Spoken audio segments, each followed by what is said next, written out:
ce chapitre-là, il a été annoncé comme un truc de malade mental par les éditeurs. C'est dire. Et de cette phrase-là, ils en font des singeries monumentales. C'est parce qu'il n'y a rien du tout. C'est vraiment un truc de fou. T'as mis quoi, frérot? C'est Kizaru et qu'ils arrêtent. C'est la Hanuna. C'est qu'ils arrêtent. C'est Kizaru et sa femme. Voilà, Kizaru, s'il est autant soumis au Tenryubito, c'est pour que le monde soit meilleur pour sa femme qu'ils arrêtent. Voilà, il fait tout pour elle, les gars. Si c'est un soumis à Saturne, c'est normal, les mecs. Il fait tout pour sa bien-aimée. Voilà, c'est qu'ils arrêtent. D'ailleurs, elle lui ressemble pas mal, qu'ils arrêtent. Je sais pas si t'as remarqué, Sony, mais ils vont bien ensemble. C'est l'amour, frérot. Ouais. Même les sourcils, c'est les mêmes. C'est bizarre. Tu poses des questions. Même les lunettes et tout. Donc ouais, tu disais. C'est la folie. Ouais. Mais non, perso, tu vois, nous, on a bien mangé avec les empereurs. Nous, ça brise le ciel en deux. Ça te met des niveaux incroyables. Tu peux même chier sur le gouvernement mondial. Tu peux même jeter ton mégot de cigarette sur la crâne d'un membre d'un CP0 et dire ramène-moi les bateaux, j'ai Kaido. Qu'est-ce que tu vas faire? Rien du tout. T'as des Shichibukai et tu dis tu vas fâcher un empereur, il transpire. T'as les membres du Gorosei qui te disent est-ce qu'on a bien fait pour Onika? Parce qu'en fait, là, on a quand même mis en colère Kaido. Hein. Vous êtes sûr de ça? Mettre en colère, il bégaye, et à côté, on a des prestations d'amiraux. Oui, du côté marine, c'est compliqué. Hein. Faut dire les termes, qui sont médiocres quand tu compares aux prestations d'un Kaido, et je suis désolé, même les prestations d'une Big Mom. Je comprends même pas comment on peut comparer Kizaru et Big Mom, il n'y a même pas de comparaison possible. Donc nous, on a bien mangé, et maintenant, leur plat, il est arrivé, mais malheureusement, le ticket resto, nous, on avait les tickets resto à 18 balles, les tickets resto en or. Eux, ils avaient des tickets resto à 4,50 €, frérot. Ils ne pas aller le bien loin, tu vois. C'était comme ça, frérot. Allez vous plaindre à votre CE3 Amiro, mais ils vont se doudouiller. Hein. Bon, voilà, du coup, pour le sujet. Bon, on a quand même beaucoup débité. À la base, on parlait de Sanji. Je disais que du coup... Par contre, honnêtement, en parlant rapidement de Jinbei, après on avance. Mais Kizaru, honnêtement, j'aurais bien aimé voir... Bon, je pense que je dois être le seul au monde, hein, mais j'aimerais bien voir un affrontement, un espèce de... petit fight avec Jinbei contre Kizaru. Pourquoi? Parce qu'en fait, au niveau de Kizaru, quand on regarde bien, au niveau de l'arc, il représente un petit peu le boss de l'arc, parce que Saturne, son statut, il est un petit peu flou jusqu'à maintenant. Donc, vous connaissez un petit peu le principe de ce statut, boss d'arc, j'en parle souvent. Doflamingo, il fait des trucs de fou, Beard Cash que Fujitora n'arrête pas et tout, il te fait un clone de fil. Au final, t'arrives, arc suivant, boum, la réalité... Cracker est tape dans ses mains, il est plus fort que lui.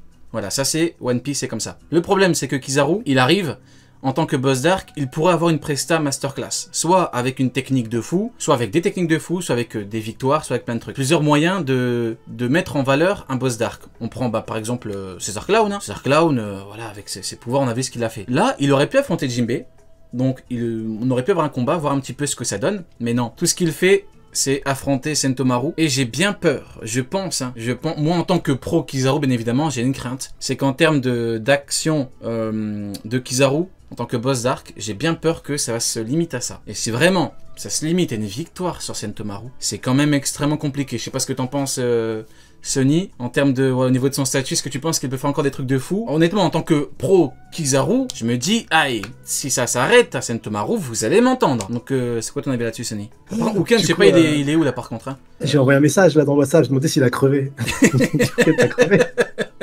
La voiture elle a explosé là. Il a pris l'avion, là, bisous, je m'envole. Donc bon, en attendant qu'il vienne, donc ouais. Ouais, en fait, pour moi, une partie de réponse se trouve dans le chapitre, quoi. Luffy versus Kizaru. Ça veut dire que là, on a peut-être la prestation au top du top de Kizaru. Et c'est fini maintenant, après, il n'y a plus de combat. Ouais, c'est dingue aussi, frérot, je suis désolé. Ça s'arrête là. C'est fou. Non, j'espère que le titre n'aura pas cette importance, ce serait cool. Mais parce que sinon, en termes de prestations, qu'est-ce qu'il peut nous faire encore? Vaincre Luffy, moi je n'y crois pas, ça n'a aucun sens, ça ne raconte absolument rien. Surtout après avoir vaincu Kaido, et c'est un nouvel empereur, il peut pas perdre face à lui. Je vois pas c'est pas possible à mes yeux. Donc après, il veut faire quoi? Battre Zoro? On parlera tout à l'heure de ce que fait Zoro. Non. Vaincre Sanji? Non. Il se passera... je pense que sa prestation s'arrête là. Après, on parle de l'incident d'Egghead. Donc ça prend le nom d'incident à travers le monde entier. Donc si c'est à travers le monde entier, ça veut dire que pour le gouvernement mondial, c'est un incident. Donc c'est une défaite du GM. Donc maintenant, à voir comment ça va nous être raconté. Mais s'ils doivent perdre, je vois pas ce que Kizaru va faire de plus. Hein. Ouais. Et j'espère qu'Oda... Vas-y. J'espère qu'Oda me donnera tort, c'est tout, parce que comme ça donne un peu de tension. Mais pour l'instant, c'est pas le cas, quoi. Ok. Et toi, du coup, Neil, au niveau de son statut, est-ce que tu penses qu'il peut faire mieux? Est-ce que tu penses que ça va s'arrêter là? Parce qu'honnêtement, Sentomaru, si ça s'arrête à Sentomaru, va falloir ouvrir un dossier, quoi. Ben, en vrai, je maintiens le truc de Kizaru va se faire éclater par Luffy. Mais moi, enfin, quand je dis par Luffy, c'est rapidement. Mais moi, le vrai problème que je trouve au niveau de Sentomaru, les gars, il est encore en vie et il est encore capable de sauver du Bonnie, quoi. Donc, il est encore capable d'action après s'être mangé un Kizaru. Donc, techniquement, moi, je trouve que déjà, rien que ça, c'est une fraude de fou. Hein. 3 techniques. Hein. Rien que ça. Sentomaru a encaissé 2 coups de pied, a esquivé les Magatama et a encaissé la technique finale. Donc Sentomaru, voilà. Parce que beaucoup pensent, j'en ai parlé dans la dernière pré-chape, mais beaucoup pensent que Sentomaru, en gros, voilà, Kizaru, il a fait une presta de fou furieux. Alors je suis désolé. Hein. Au vu des mots de Kizaru qui dit quand il affronte quelqu'un qui est déterminé, il faut vraiment qu'il le fume et tout. Sentomaru qui encaisse 2 coups de pied, qui arrive à esquiver les Magatama, donc sa technique la plus puissante actuellement, avec le coup de pied de Luffy qui a eu aucun impact comme le Galaxy Impact, c'est compliqué. Esquiver, la technique, c'est chaud quand même. Quand tu vois Katakuri qui a fumé Ishiji en 2 secondes, Ishiji, Sentomaru, tu mets sur une balance, voilà, chacun aura son avis, mais je pense que vous voyez un petit peu ce que je veux dire. Kizaru, Sentomaru, compliqué. Au niveau technique offensive, je sais pas ce que t'en penses, Neil, au niveau de puissance offensive de Kizaru, est-ce que tu penses pas, comme moi, qu'il y a un petit problème au niveau de l'amiral, quoi? Ben, techniquement, c'est ce que je disais la dernière fois. En gros, c'est pas possible que le niveau, enfin, l'écart soit si petit entre vice-amiral et amiral. Et quand je dis si petit, je parle de stats, c'est-à-dire l'attaque de Kizaru devrait être largement supérieure à la défense de Sentomaru. C'est pas logique que l'autre survive. C'est pas logique que l'autre non seulement survive, mais puisse se permettre de se manger une nouvelle fois le dôme. C'est ça qui s'est passé, parce que c'est comme ça qu'il a sauvé Bonnie. Donc, c'est-à-dire que le type, il avait encore dans sa tête, il s'est encore dit, vas-y, je vais me manger encore plus de dégâts. Je peux pas trouver ça logique, c'est pas normal. Et du coup, ouais, t'as pas répondu à la question. Est-ce que tu penses qu'il pourra faire mieux? Parce que t'as dit, Luffy, tu penses que Luffy va le battre, mais est-ce que tu penses qu'avant la victoire, il peut faire un truc de fou? Fini. Ah, c'est fini pour toi? Non, c'est fini. Ah oui, c'est fini. Ok. Là, il y a Luffy et basta, quoi. Ne vous attendez pas à quelque chose de plus, quoi. Ok. Et toi, du coup, Sonny, je voudrais ton avis là-dessus. Est-ce que tu penses, comme moi, que Kizaru a des problèmes au niveau technique offensive, au niveau puissance offensive? Bah, en fait, c'est pas juste des problèmes, c'est plus des problèmes par rapport au personnage. Actuellement, je peux parler un peu de ce qui se passe après, comme ça répond bien à la question, Ouais, sans rentrer dans le détail. Mais notre ami Vega a quitté le dôme. Du coup, le dôme s'est ouvert partiellement pour qu'il puisse sortir. Kizaru ne veut pas combattre Luffy, donc logiquement, qu'est-ce qu'il va faire? Il va le suivre et il va quitter le dôme. Et Luffy, lui, est à l'intérieur du dôme. Donc, en plus, il n'a pas d'oreillette pour communiquer avec les Vega. Comment est-ce qu'ils vont communiquer là-dessus pour qu'ils ouvrent partiellement le dôme pour lui? Ça peut prendre un tout petit peu de temps. Mais il y a qui les accompagne maintenant? Il y a Sanji. Donc, on peut potentiellement avoir un échange de coups entre Sanji et Kizaru. Et je pense qu'à ce moment-là, en sachant que moi, Sanji, en termes de défense et de tank, il est mieux que Luffy. Et oui. Il a une défense supérieure à Luffy.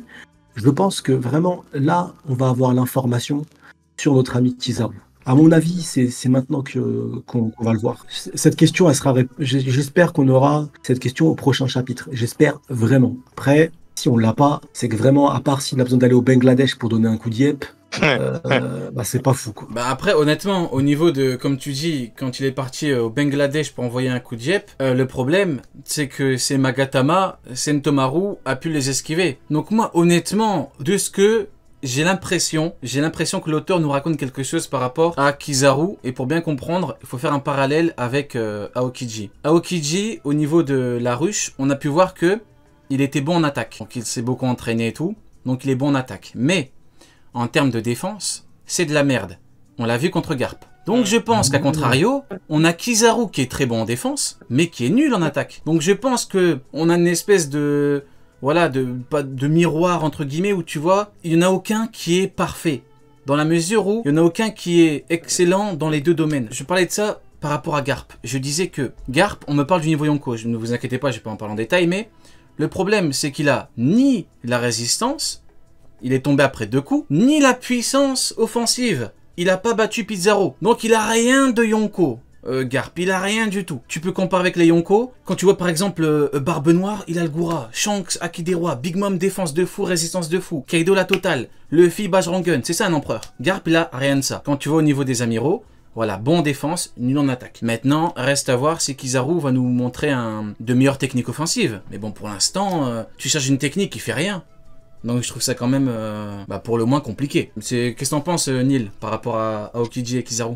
En vrai, ça voudrait dire que l'entraînement d'Aokiji a servi à rien contre les navires là. Parce que du coup, ça voudrait dire que le haki, si Kizaru nous sort un truc de haki de ouf, ok, ça voudrait dire qu'ils ont les mêmes aptitudes de base. Donc du coup, l'entraînement d'Aokiji aurait servi à que dalle. Ah ouais, alors qu'il y en a un qui est plus focalisé défense et un attaque. Ouais, en tout cas, il y en a un qui est plus haki. Parce qu'il a entraîné son délire de coups de poing contre les machins, là. Et l'autre... cuirassé. Ouais, contre les cuirassés. Et l'autre, C'est vrai, hein. Tu peux pas me dire qu'il y en a un qui s'est entraîné toute sa vie avec Iron Parp, et l'autre qui était en mode défense, il a vraiment le même acquis qu'Aokiji, c'est compliqué, quoi. S'il a la même force brute... Ouais, t'as raison, hein. C'est vrai que c'est quand même extrêmement compliqué. Donc bon, il lui reste des techniques offensives avec son fruit. Parce que, comme je vous l'avais dit, par rapport à Aokiji, j'ai toujours souligné le fait qu'en termes de technique offensive, c'était compliqué. En fait, il lui manquait quelque chose. Parce que soit il te gèle quand tu regardes à droite, à gauche, quand t'es choqué, soit il envoie des pics de glace. J'ai toujours répété que c'était de la merde. L'auteur lui a mis des patates. Bon, là, Kizaru, il lui a mis une bonne défense, mais en termes de technique offensive, c'est quand même compliqué. Du coup, voilà. Parlons rapidement de Sentomaru, justement. Sunny, est-ce que t'as kiffé un petit peu la presta? Quel goat. Franchement, je demande pardon. Je m'étais excusé en live parce que pardon pour toutes les fois où je l'ai vanné à cause de son look et à cause de ce qui s'est passé à Shabaudi. Pardon. Pardon de t'avoir pissé dessus comme ça parce que pour le moment, c'est lui le GOAT de Egghead. Il n'y a personne à son niveau. C'est lui le GOAT. Il est capable de faire une prestation assez convenable par rapport à son niveau face à Kizaru. Il est courageux, il fuit pas, il s'est levé dans son état actuel pour retomber derrière, pour attraper Bonnie. Franchement, c'est pour moi le GOAT. C'est le GOAT. Il n'y a rien à dire. Il a chié sur le GM. Il a dit, ouais, moi, mon objectif, c'est de protéger Vega. Je m'en ai rien à foutre. Je m'allierai avec Lucifer s'il faut, il n'y a pas de problème. Je valide le GOAT. Il est prêt à tout. Il fait une meilleure presta que tous les Mugiwara, que tous les autres membres de la marine, que toutes les personnes présentes sur cet arc. C'est lui le numéro 1, et il n'est pas numéro 1 juste à 10 secondes d'avance. Il a un train d'avance sur tous les autres. Pour l'instant, c'est lui le GOAT. Tu parles quand même d'un arc où Jinbei est présent, hein. Pardon, Miskin, Jinbei. Oui, Neil, arrête, on va devoir chier sur Jinbei après, t'abuses. C'est comment tu tends la perche, là, Neil? Non, mais t'imagines, Jinbei, je suis dégoûté, il est parti s'occuper du dressing de Vega, c'est hardcore. Il a pris le PT de Léo. Il est parti s'occuper du dressing. Je te jure, il a rangé les boîtes. Non, mais en vrai, d'ailleurs, on en a parlé de cette page ou pas encore? Le dressing. Non, mais attends, juste par rapport au GOAT de Egghead, si on prend juste l'île en compte, je suis d'accord. Si on prend entre guillemets l'arc et ce qui s'est passé à côté, Garp, Iron Parp, c'était incroyable. Un niveau Yonko qui vient et qui réussit l'exploit de me choquer dans la mesure où il est tombé en même pas 35 secondes, je trouve que c'est une prestation masterclass. Donc si on compte Garp pour moi c'est la meilleure, c'est le personnage Iron Parp de l'arc. Sinon pour l'île, je suis d'accord. Je mets l'image à l'écran. Bonnie, va-t'en, la marine arrive. Incroyable masterclass de Sentomaru, qui pourtant s'est fait carboniser. Hein. Kizaru, il est arrivé, il a dit je vais l'éliminer. Et bien évidemment, voilà, on note que Kizaru, il était là pour l'allumer. C'est ce qu'il a fait, mais toujours debout, toujours solide, costaud sur les appuis. Et écoutez, moi je trouve que c'est une belle masterclass. Du coup, Neil, tu voulais nous parler du dressing avant qu'on parle de Flop Gucci, là, le niveau grec syrien. Dis-moi un petit peu. Ouais. J'ai hâte de parler de Flop Gucci, là. Il y a le délire des inventions, on en parlait depuis le début, des inventions importantes de Vegapunk. Qu'est-ce qu'il allait en faire? Est-ce qu'il allait laisser au GM l'opportunité de récupérer l'île avec les trucs les plus importants qu'il a fait? Et là, on voit d'un coup que Sanji et Jinbei ont été missionnés pour aller récupérer ses affaires. Donc je pense que c'est pas là pour rien en fait. C'est clairement pour nous dire, peu importe s'il récupère l'île, même au niveau de Mother Flame ou quoi, il a dû emporter des trucs, tu vois. Il a dû saboter des machins. Et tout ça, ça va partir sur le navire Mugiwara encore une fois. Ça va leur apporter un putain de power-up. C'est vrai, c'est vrai. Moi, honnêtement, l'un des trucs qui me fait dire, c'est dommage pour un personnage, c'est Franky. Parce que Franky, on aurait pu se dire, d'ailleurs beaucoup l'avaient annoncé, Franky, arc Vegapunk, arc technologique, Franky beaucoup mis en avant. Mais je pense qu'en fait, les enjeux ont fait que c'était beaucoup trop gros pour que l'auteur s'attarde sur Frankie. Maintenant, ce que je trouve entre guillemets dommage, c'est que l'auteur, on me dira que c'est important, oui c'est important, mais l'auteur c'est beaucoup, il a pris du temps pour Bonnie, il a pas pris de temps pour Frankie. Donc je trouve ça un petit peu dommage. Rapidement, qu'est-ce que t'en penses? Est-ce que tu penses que c'est dommage ou complètement osef? Frankie, c'est 2 ans de travail sur les plans de Vegapunk. Hein. Il le rencontre, il lui dit quoi? J'ai un bateau qui saute grâce à du Coca-Cola. L'autre qui dit waouh, et puis ça s'arrête là au final. Donc c'est un petit peu. Et t'as tout C'est dit, chaud, quoi. il mérite pas, Francky, c'est bon. T'as passé 2 ans, dès que tu vois Vega, tu fais rien. Arrête, frérot, normalement, t'attrapes ce vieux-là, tu le planques dans un coin, tu lui dis, écoute, on va parler, toi et moi, tu vois. Frérot, putain, il a raison, c'est Comment ça? incroyable.